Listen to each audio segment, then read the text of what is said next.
Buti nga ito inayos na eh. Hanggang alas 10 ng umaga, hindi paawat ang tambalan Arnold Flavio at Connie Season sa pagtalakay sa mga isyu ng bayan sa 1-on-1, walang personalan. Superradyo, Ito, nakalman.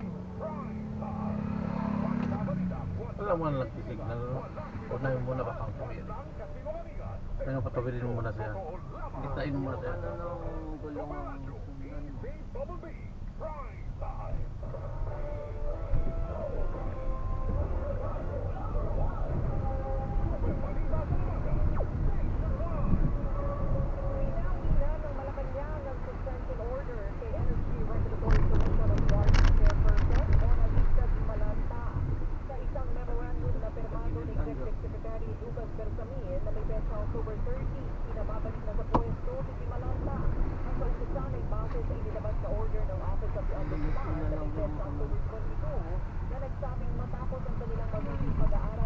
Pero dumaan itong maya.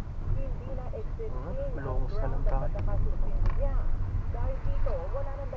Baka mag-high tide pa. Pag mag-high tide pa dito maya, delikado to eh. Di bali putik-putik na lang doon. Hindi mauna sila din. Diba, mauna mo yun. Lungos, walang daanan ka ganyang malalim eh. O baka bukas pa uwi yun, ha? Sila din. Mamayang gabi. Central 1 Bataan sa Bagak Bataan ayon po sa Presidential Anti-Organized Crime Commission.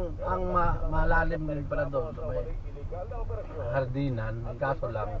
Meron po basta kami natanggap na reklamo. Pagbayin ko muna yung break ko. Ha? Yung break. Kung mga foreign nationals. Meron naman pa rin, no? Meron naman. Eh, para lang yung fluid. Wala silang paper. Hindi ba naabot ang tuloy dito? Parang merong indication of labor trafficking dito. Kasi parang ano ko nga yun. Parang na-imagine ko nga yung flooring ko eh. Yung mga Pilipino naman po, kaya Hindi ba naabot? Wala pang kumakatas yun. sabi ng isa, nahirapan na po siya sa daming Ito. Unahin mo muna pala. Pagitnain mo muna siya. Sumigaw mo ta.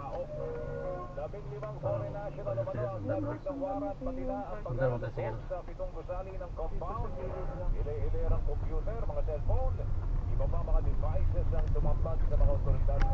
May mga permito